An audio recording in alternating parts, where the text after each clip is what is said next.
see Mr. Hammond back with us. So oh yes, I haven't gone very far, and at the same time, knowing that Greg is going to be on this today, I probably can't go far enough. My man Jeff. What's going on, Greg? Hi, buddy. I'm doing well, man. I'm glad to see you, my friend. Yeah, I told Judy and Francis I wanted to do this show. If I didn't get a chance to do nothing else this week, I wanted to do the one with Greg because I know he's got a lot of things happening. He's going to bring dynamite personality, insight, entertainment, and maybe a cold Michael Waltrip beer. How about that? Oh, I should go grab one.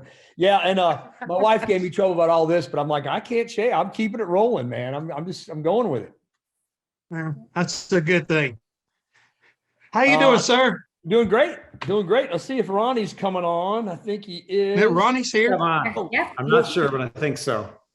Oh, he's having reservations now, Greg. He's not too sure about the two of us together. Have fun, boys. I've known Ronnie a long time too, so that's good. With Fernelli in the room, I just sit back and enjoy. Yeah, there's my man. There's my man. Yeah.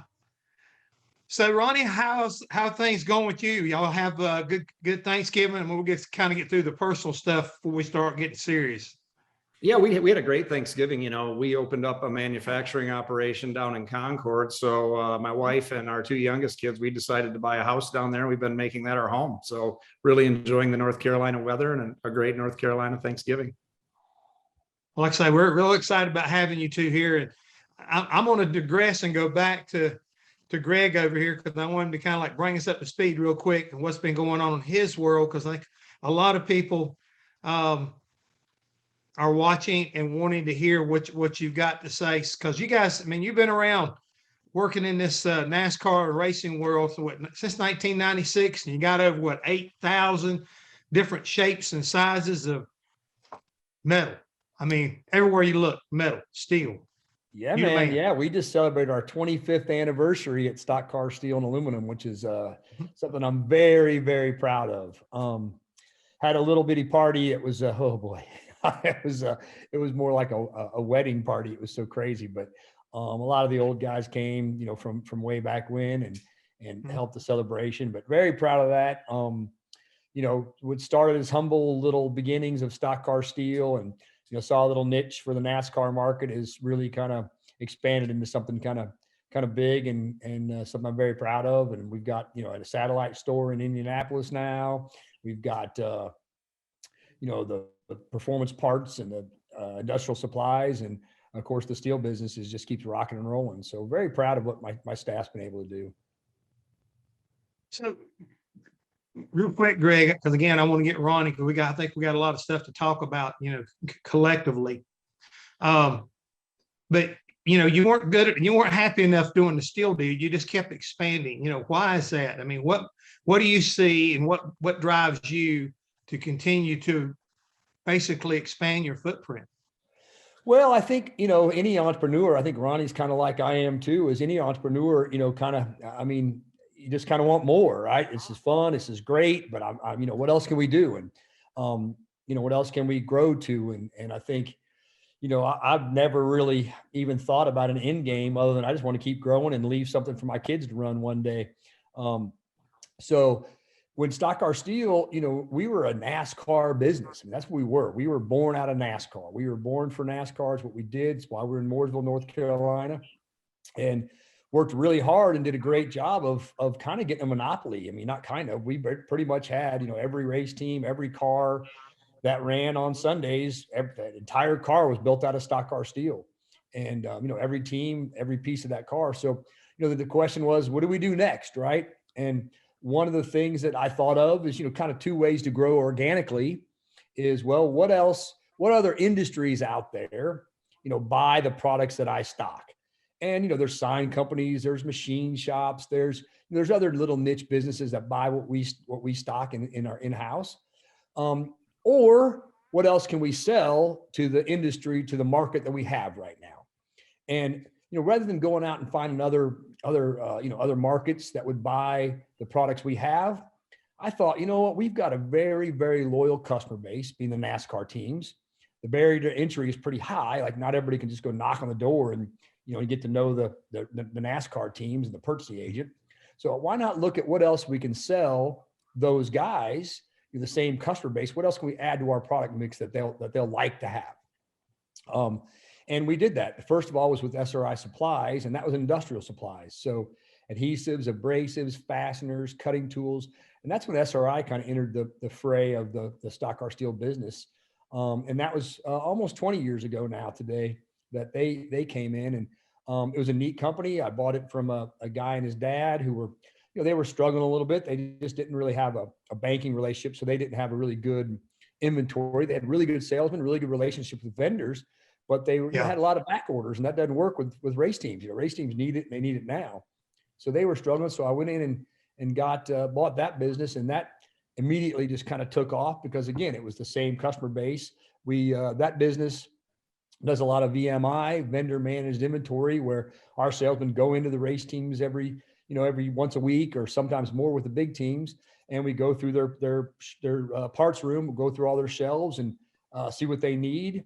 We write up an order, purchasing guy signs off on it. Next day we deliver it, put it on the shelves for them. So that kind of service really,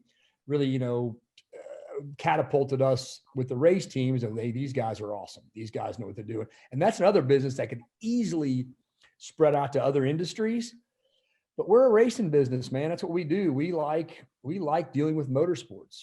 And in the same time at Stock Car Steel and with SRI Supplies, we did branch out of our comfort zone of NASCAR, but we branched out into motorsports. So we got a lot of what our branched out is in the dirt racing. So we've really expanded in the dirt races, drag racing, marine racing, to where at one time, I think, our sales were probably at the beginning were, 80, 90% NASCAR.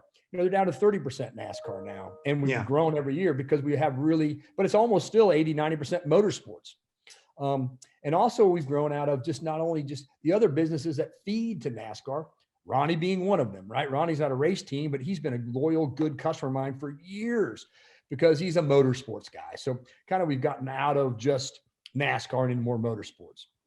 And then finally, the last, most recent piece of the puzzle was the performance parts business.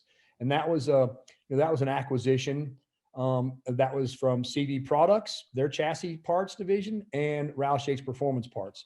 There was two guys for those of you who go way back, those kind of were offshoots of BSR, Butch Stevens, and Ronnie Hudson Pagan.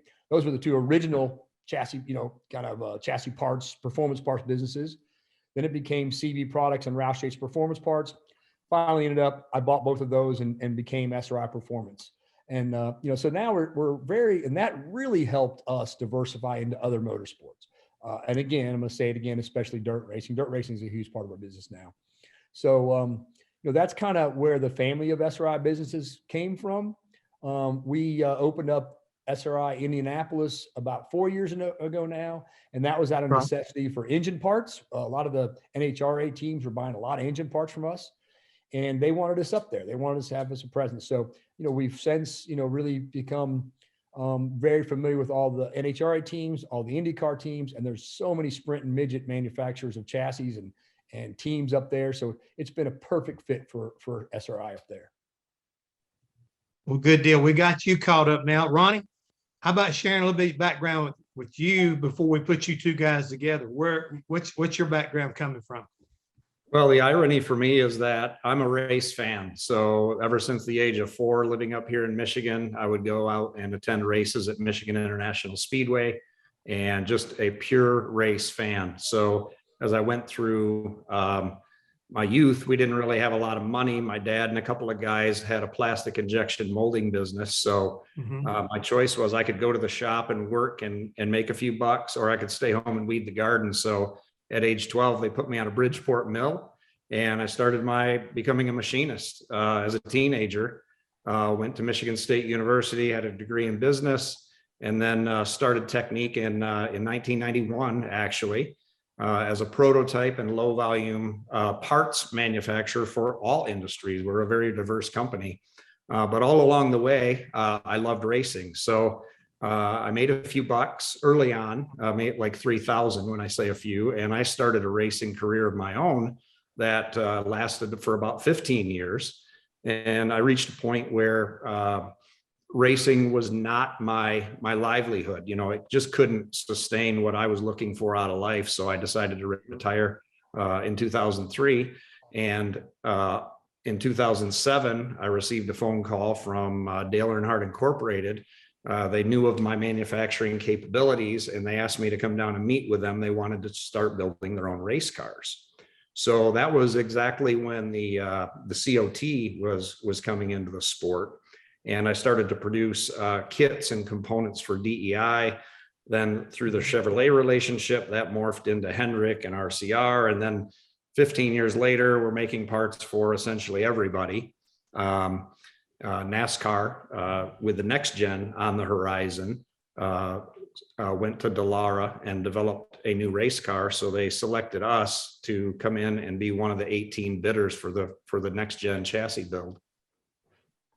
Now, I think we have now maybe met where the crossroad is between you and Greg here. So guys, you want to bring me up to speed of what's going on, because it's, you know, obvious that Ronnie needs steel and steel needs, I mean, Ronnie and Greg needs Ronnie for his cars. It's going to be built. So how have you guys put this together and how's it been working so far? Because, you know, we've only got a matter of about 2 months. It's going to be time to be really making this thing happen, from testing in Daytona and then getting the season kicked off. I mean, how does Larry Mack say we're somewhere in the 80s right now, 80 days before we wind up in Daytona or out in California racing, something like that? Hey, Ronnie, look, if you don't mind, let me real fast just say something, because this goes to the integrity and honor of Ronnie Johncock. So Ronnie and I met a long time ago, and you know, I was selling all the tubing to all the teams to make every roll bar. They were making them themselves, and Ronnie, you know, started kind of saying, "Hey, I can make these kits for these guys." And Ronnie has a enormously large and successful machine shop, but he can tell you more fabrication and manufacturing facility in Michigan. And you know, there is a large steel service center in his, you know, you could hit a driver and you know, a golf ball and hit it with a driver to this place. And Ronnie buys a lot of steel, you know, a lot every year with nothing to do with racing. And Ronnie, you know, Ryan and I met, and Ronnie and I, you know, kind of worked together and kind of built this whole chassis kits. Well, he did it all, but, you know, I kind of helped introduce him to some people, and Ronnie has told me, you know, Ronnie told me years ago that, you know, hey, Greg, you're my steel guy for NASCAR. And, you know, I don't know how many years it's been, Ronnie, but it's been a lot, but Ronnie has kept his word on that. And Ronnie and I are, you know, he's one of my biggest and most favorite customers there is. And it really goes to his character that, you know, he has stuck by Stock Car Steel, and together we have really, you know, gone after this. And I mean, he's done great for my business. Hopefully I've done pretty good for his too. And now we're in the Next Gen together. So it's awesome. But thank you, Ronnie. Yeah, well, our pleasure. I mean, thank you, Greg. I mean, for 15 years, Greg has been providing materials for us. And for the rest of our business, we have literally hundreds of different suppliers, dozens of steel suppliers. But the difference is Stock Car Steel, as a specialist, understands the demands and the needs of racing. And Jeff, you as a former crew chief know it's all about lighter weight, right? So we go through great lengths to grind our materials down to minimum wall thickness to meet the rule requirement, not less, but not more. And a typical steel supplier, you know, they don't care. They don't care about racing. They're looking at inventory turns and margins and percentages. They don't care about racing. Well, Greg and at Stock Car Steel and Technique, I mean, we're racers. We get it. We understand it. And if you don't understand it and get it, you can't do the industry a good service. So that's really why that's all we care about, really, right? I mean, that's all we care about is, hey, we got to make the best tube, the best products for racers. And I think, you know, we've got a lot of racers on here, but if anybody that's not totally in tune with the idea, I know when I came along, we always had a good car over here, and then we have a bad car over here. and you look and you say, well, they were both built the same way. They were both assembled the same way. But back in my time, I don't think we paid enough attention to the detail of the tubing. And the more we got understanding flex and how twists come into play, and all the good things that go into building a dynamic chassis, the very beginning is that first piece of round tubing that comes off the rack, to start trying to repeat the repeatability of building a car correctly, so that when you build 20 of them, the driver can't come in and say, I like 12 because it feels better. Shouldn't be no difference. But that is part of the problem. And you guys have just touched on it, is the detail. It's attention to the detail.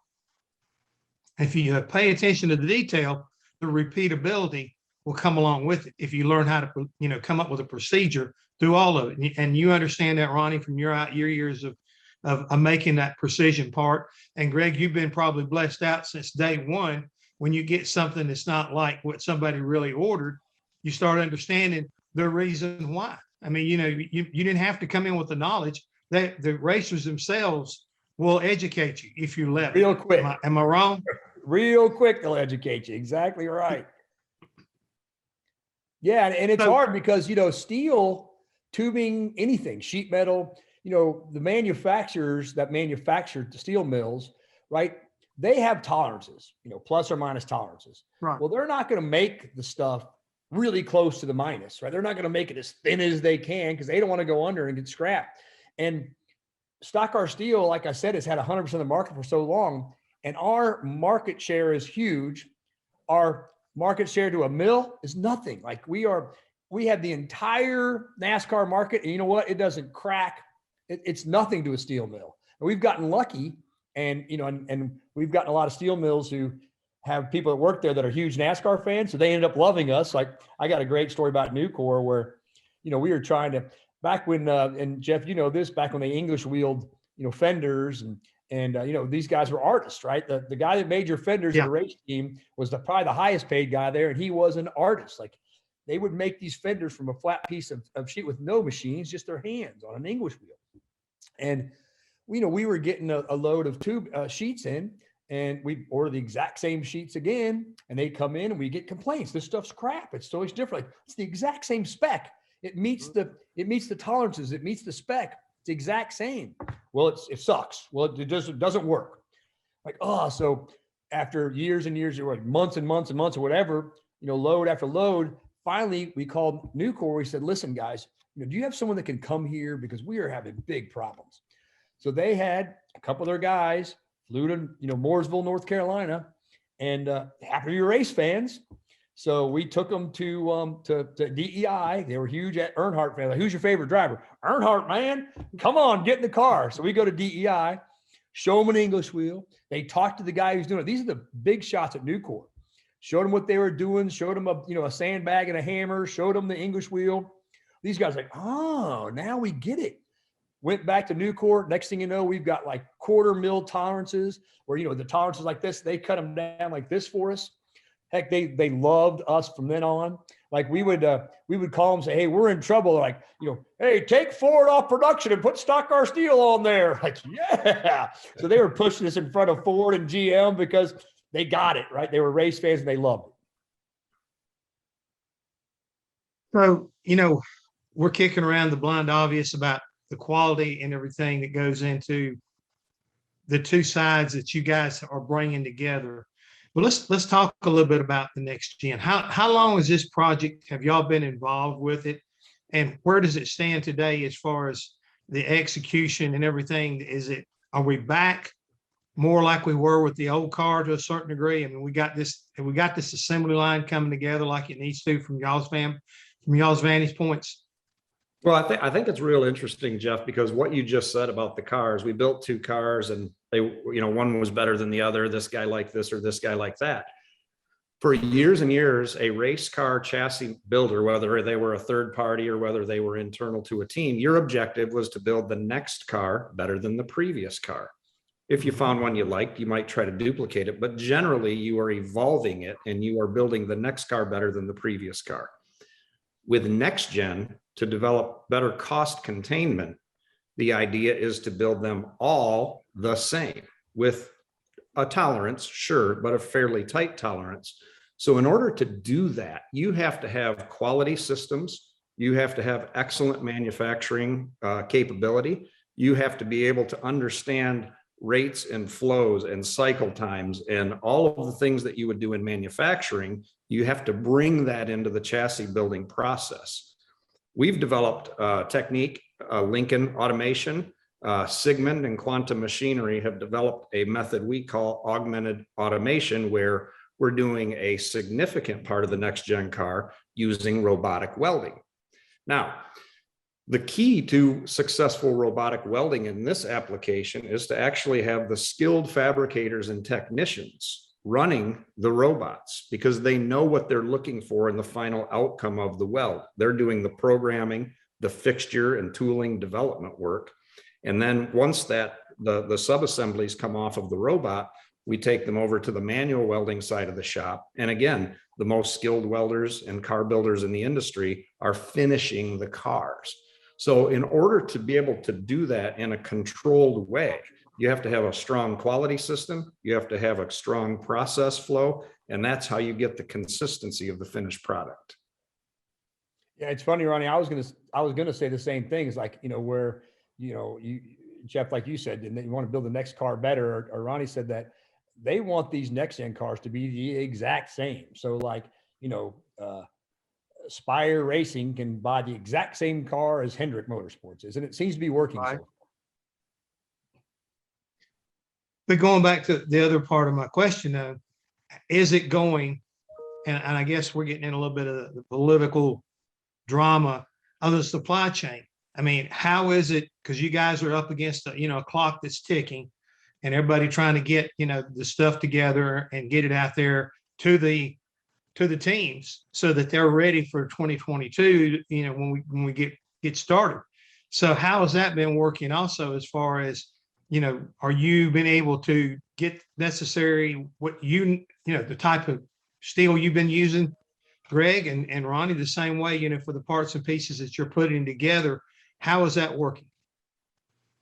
Well, one of the things that I can say is that when we were selected as the manufacturer for this project, it was in December and we were supposed to go racing the following year. So we had in somewhere in the neighborhood of 13 months available to have cars built from just learning we were winning this contract. So you have to get a facility, buy the equipment, commission the equipment, hire the people. By the way, hiring the people is no small task, because who do I have to hire them from? All of my customers. That's not always the best thing in the world. But we've been able to work our way through that.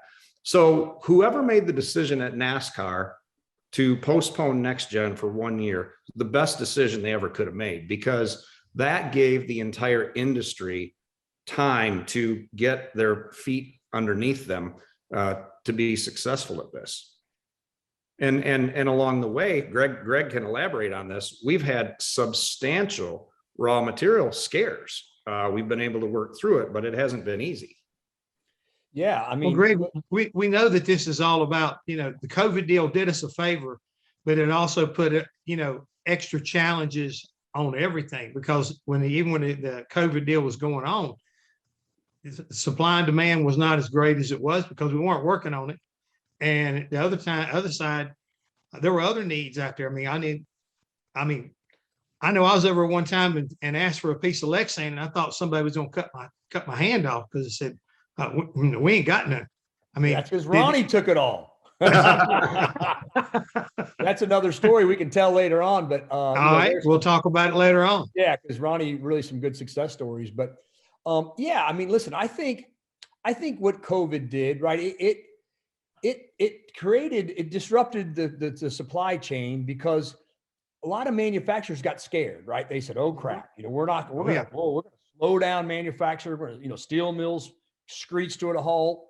Manufacturers like 3M screeched to a halt.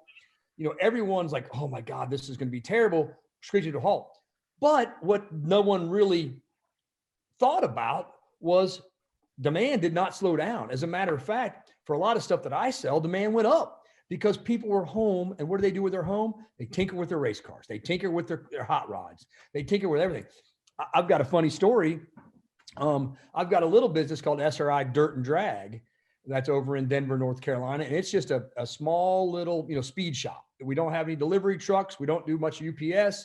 It's just people walk in there and buy stuff. And when COVID hit, man, we were like, it was down 70% in revenues. It was just getting crushed. No one was buying anything.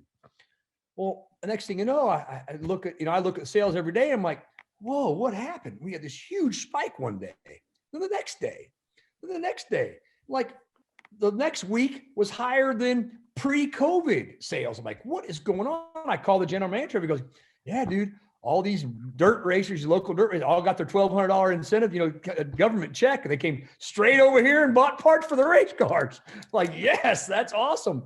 But, that's what happened. Like, I think no one thought that demand was going to keep up. And sure enough, it did. I mean, we got a year's break on Next Gen, but that didn't mean we weren't stopping buying stuff. We continued to buy stuff for the Next Gen car. And it did get scarce. And a lot of what's happening right now, as far as parts goes, is people too, right? So, these guys who bid on these contracts to build, whatever, a carbon fiber body panel. Well, they were all geared up. Well, next thing you know, they can't get any help. Your people aren't going to work. So it's hard to find labor. I think it's hard to find raw materials.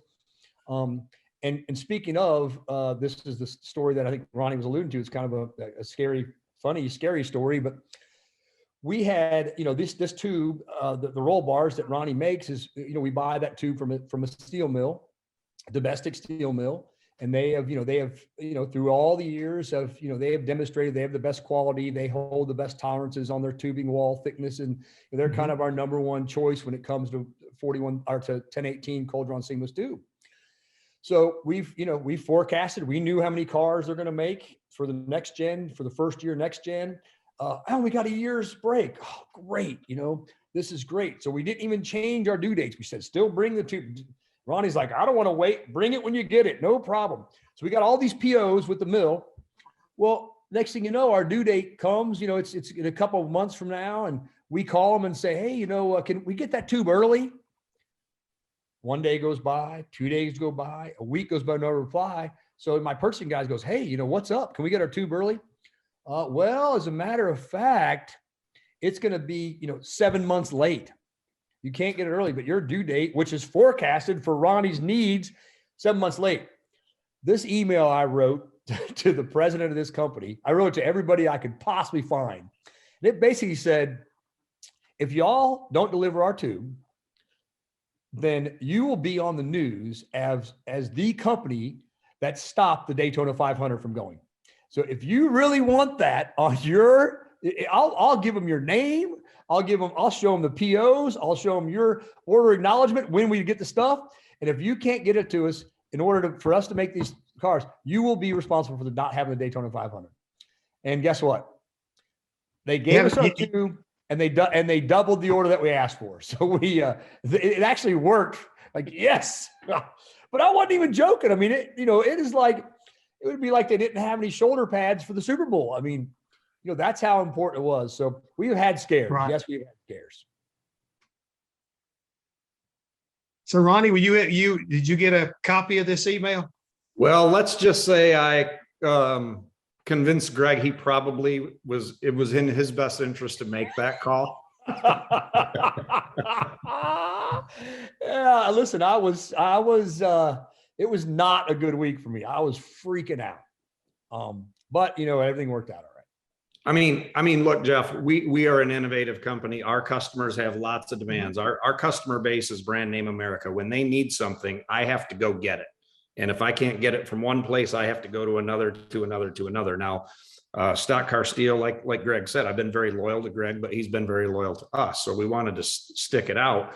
It never did really reach a point of emergent. However, what you're finding right now is in this country, we have, for the last 30 or 40 years, depleted our raw material manufacturing capacity. to a point that we're not able to sustain ourselves. And some of these base materials, I think the auto racing industry in particular is in for some rough waters ahead, because the industry depends so heavily on aluminum parts for the strength to weight ratio, et cetera.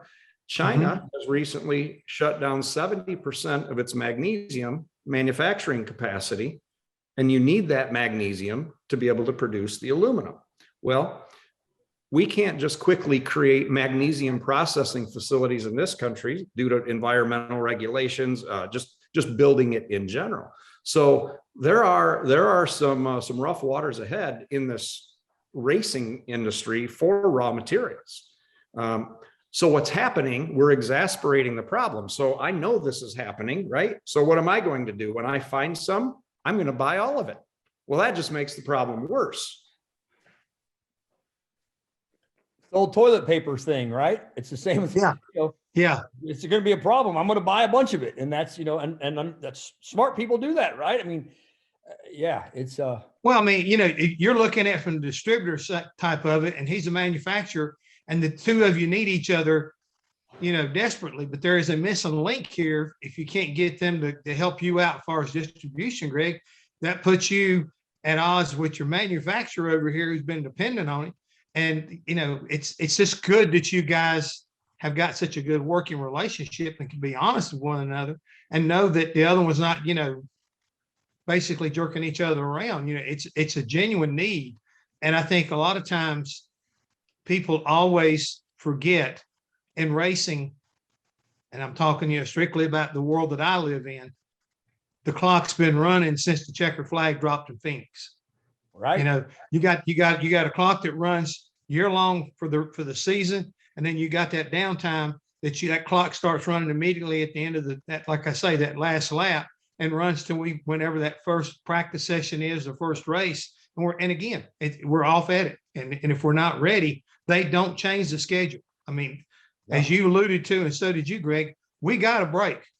The COVID deal did us a favor in a lot of ways with this new revolutionary car, next gen car, but it ain't gonna happen this year.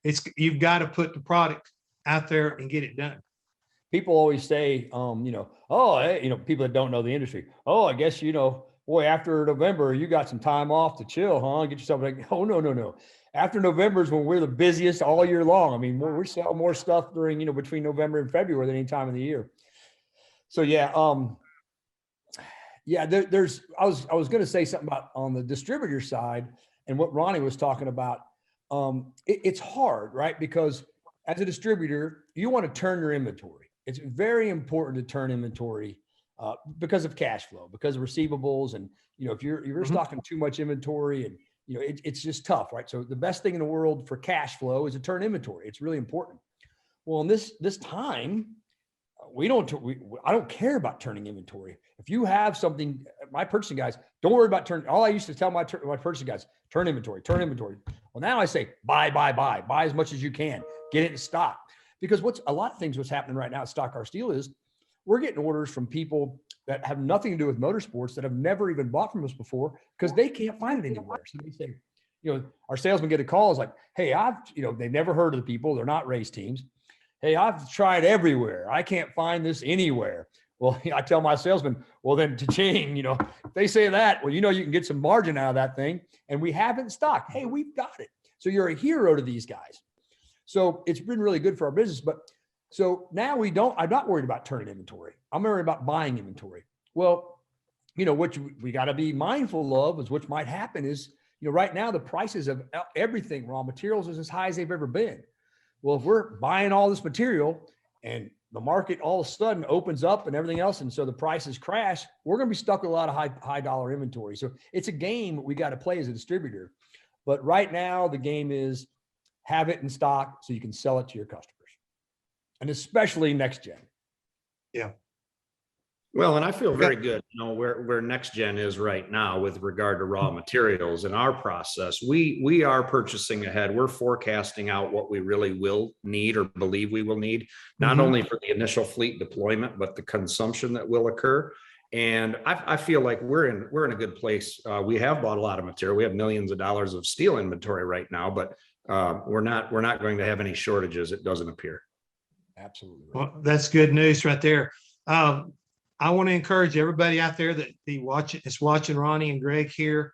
David Morton has already sent a very nice compliment, guys. And like I said, we're about halfway through our presentation here, or discussion, whatever you want to call it, free for all. Great here from two motorsports industry leaders, Ronnie and Greg. Thank you, gentlemen, for taking the time to be a part of EPARTRADE Race Industry Week, because I think everybody understands exactly what you've been sharing with those who are listening about the problems you can get into. I can remember back in the day when I worked for Junior Johnson, we always got to the end of the year, and with the season as soon as it was over with, he'd get with his tax people and he'd see how much money he had to spend to be able to, not have to pay taxes on it. So we'd go out and we buy inventory, from somebody, Stock Car Products, I think at the time, from out west. We'd buy cars from Banjo Matthews, something from Hutchinson Pagan. But I was given like the race car stuff, brakes, radiators, whatever.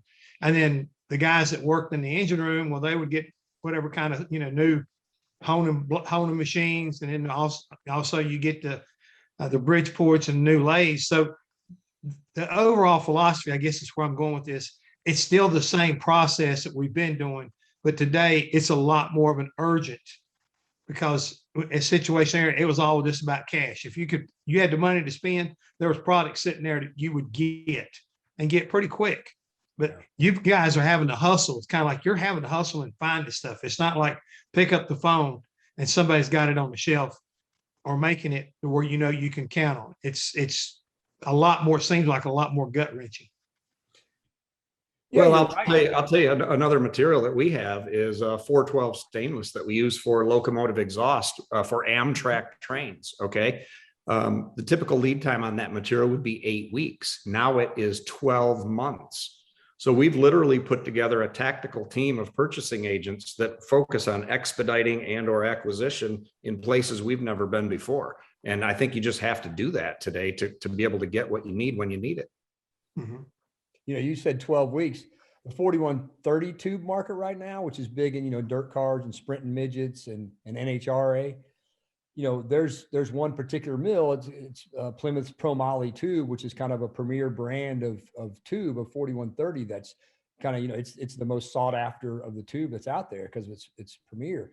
And, they're quoting 12 they're quoting 12-month lead time, 65 week lead times. And I said, you mean 65 days?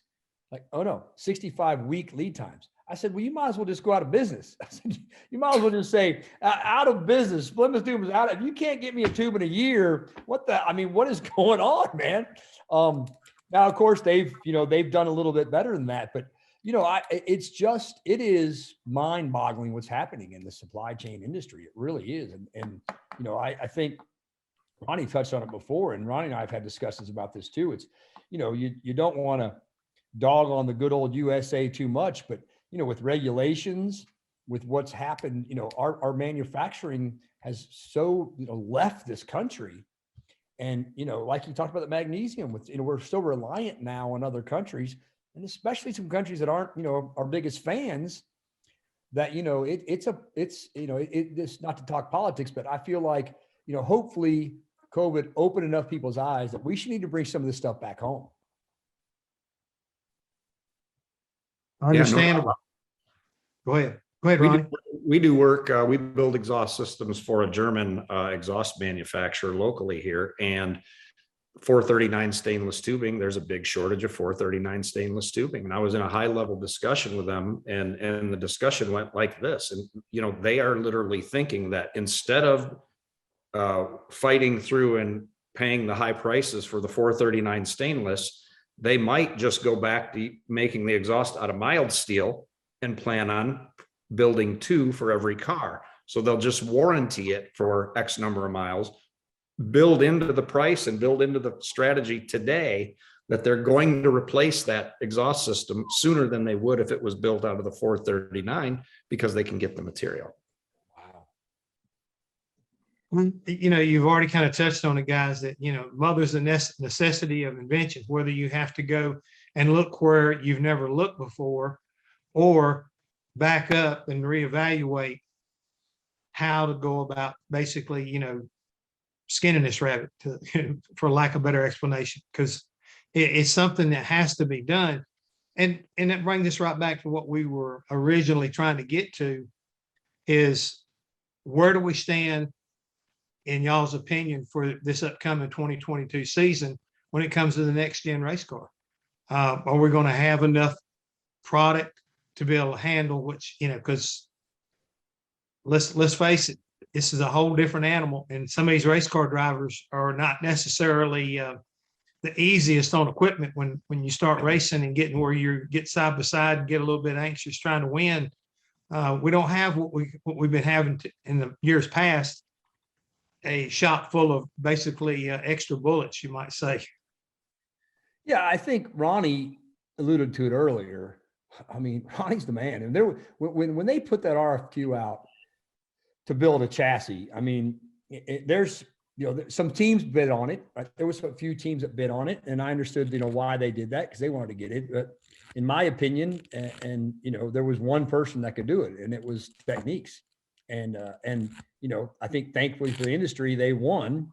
And I don't think, you know, as long as I can get him to me, he is going to meet every demand. And you know, before it's even asked, right? I think, you know, Ronnie, I don't want to speak for you, but this man is on top of things. Like, he has got, you know, their manufacturing, their facility in Concord is amazing, and they will not be late.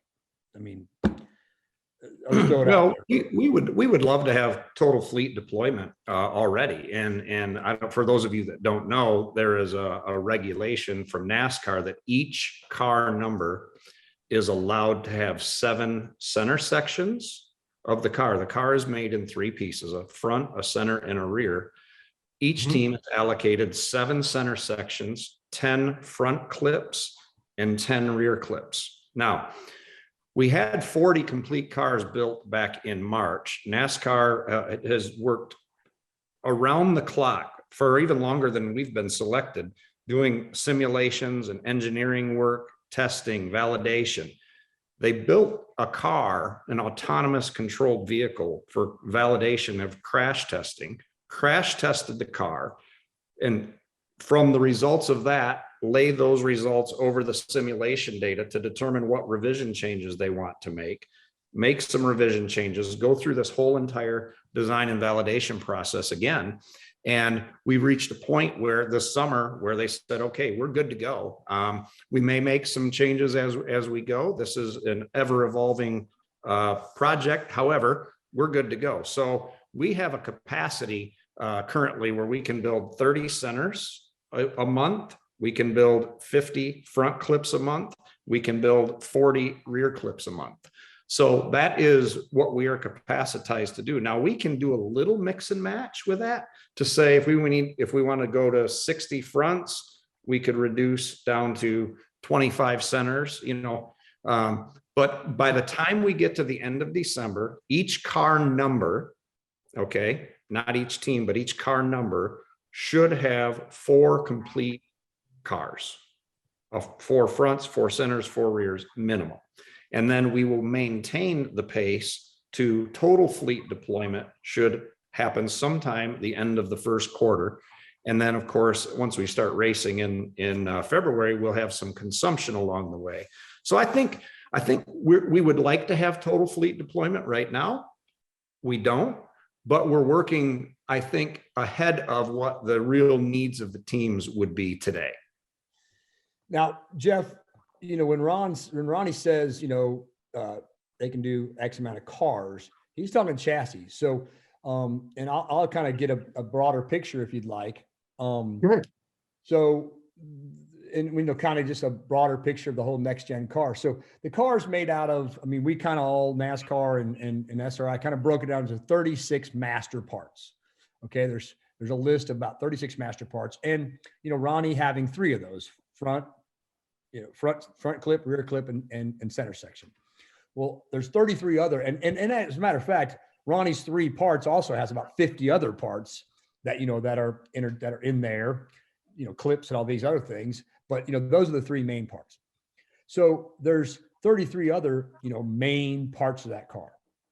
And, that's where some of the questions lie, right? The underbellies and, all these other parts, and there's all these other manufacturers. So there's like 21 manufacturers who got awarded these 36 parts.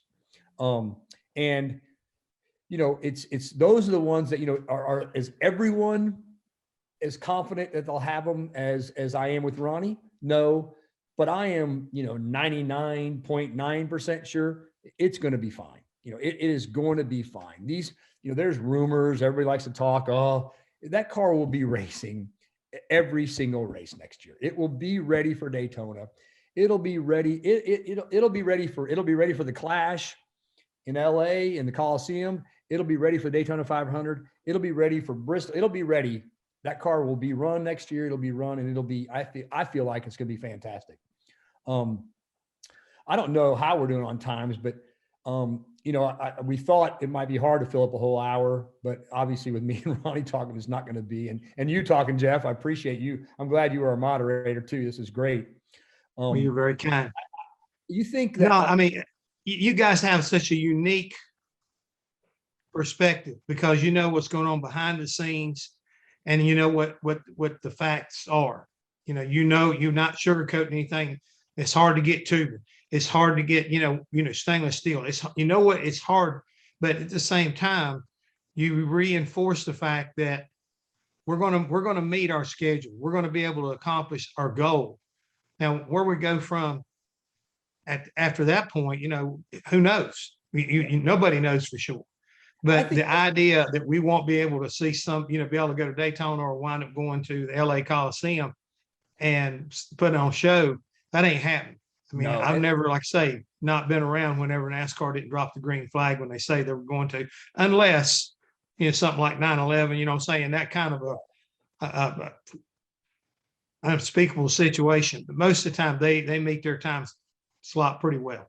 And I think the tests, NASCAR's done a good job getting these tests out there. And I think the tests have proven to be great. I think, hey, okay, this is working. This is going to be, this is going to work. These cars are going to be competitive. They work, there's nothing majorly wrong with any of them. There's been a few, gripes here and there, but they haven't been, this car is a piece of crap. No one said that. It's been a little, hey, we need to tweak this. We need to tweak that. A little bit warm. It's a little bit hot. Let's change where the mufflers come out. Okay, hey, that worked. Where the tailpipes come out. I mean, there's been, not mufflers, but, there's been some major tweaks. I mean, some minor tweaks, but overall, I think that the car has been well received and it's going to be ready. I mean, I really feel that way.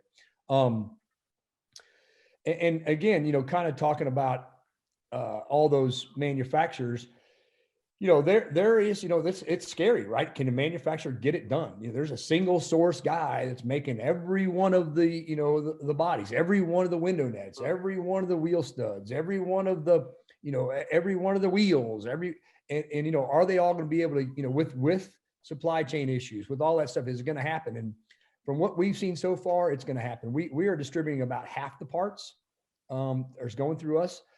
The other half of the parts, for either because of NASCAR wants them going direct, like the front and rear clips in the center section. NASCAR wanted those to go from techniques to the teams. Some of the hubs, those wanted in the rear ends, those wanted those to go from the extract, from the manufacturer to the teams. They didn't want any distributor in there. The rest of them are all kind of, open to whatever. And we SRI ended up landing over half of those. And, it's going great so far. They're all serial numbered. So it's a lot of tracking serial numbers. You've got to report to NASCAR, who bought what, what upper control arm, who bought one prop shaft, who, so you got to control all that, all the serial numbers of who goes where. And, and it's just part of the NASCAR's. I think this next gen, I love what they did. I love the overall theme. I think it already has, shown some parity. It already has got interest of other manufacturers to come in the sport. So I think what NASCAR wanted to do is happening. I think the business model was a little bit broke, before with, teams, obviously, spending more money than they were receiving. So it wasn't a great P&L statement at the end of the year for a race team that wants to run for a championship. And I think Next Gen is going to change that. Well, guys, y'all have been very informative. And Greg, as always, you've been very entertaining. And Ronnie, if maybe sometime when I got a moment, I'd love to come by your place in Concord and get a chance to see what's going on. I go by Greg's place, even though he's not always there. Sometimes he's out messing around with Michael too much, but I get a great time with some of these great people that work over there at the parts house, or when I'm needing parts and pieces for my farm, when I broke something, I got to go by the steel place and get me some stuff down at drag strip. But great talking to you, gentlemen. Looking forward to 2022. And I believe we've been rejoined by Miss Judy and Francis. And guys, I think I've done all the damage I can here today. Well, Jeff, Jeff, thank you I for have to that. say, I've been to Ronnie's shop. It's ideal. It's perfect. It's so set up. All the robotics, very nice. Well, thank you very much for being with us today.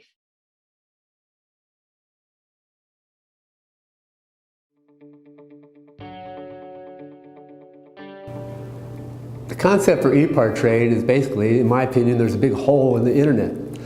So the internet started many years ago, but there's never been an online business community for racers on the World Wide Web. The need for EPARTRADE is actually quite obvious. Basically, people in the business of auto racing need a place online to hang out and get their problems solved. It's extremely simple for a buyer or for a supplier to interact on the platform. The first thing you need to do is sign in, which is free. And the second thing is, when you see a product that you're interested in, all you need to do is click on request more information. If it's a company, you click on request more information, and then from there, it is forwarded directly to the buyer or to the supplier. You can go to epartrade.com, you become part of a community of businesses in racing, and it makes sourcing products much easier than just on the internet or using Google. At EPARTRADE, there is no e-commerce. It's literally a connection just like at a trade show. So now, any time of the year, a buyer could reach out to a supplier through an email. More than that, it's a place to go just to keep current every day. So it's a good place to start your workday in your racing business or in your offices of your professional race team. And you know you're current when it comes to new technology, industry news, technical papers, technical videos, all of that and more. We're not looking for a million hits per day. All we want is people who are really the volume buyers of racing products in the racing industry to be part of the little world of EPARTRADE. We have racing businesses participating from around the world. So you get suppliers from around the world, you get buyers from around the world. EPARTRADE really eliminates having to travel, closing down your shop. Now you have a place to showcase globally your racing product and technology.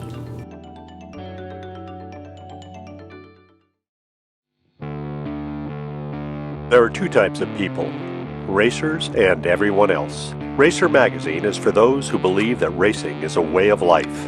Racer embodies the excellence that defines a sport driven by passion, courage, and ingenuity. Get 1 year of both Racer's print and digital edition for only $39 with instant access to our entire digital issue archive. Subscribe now at info.racer.com.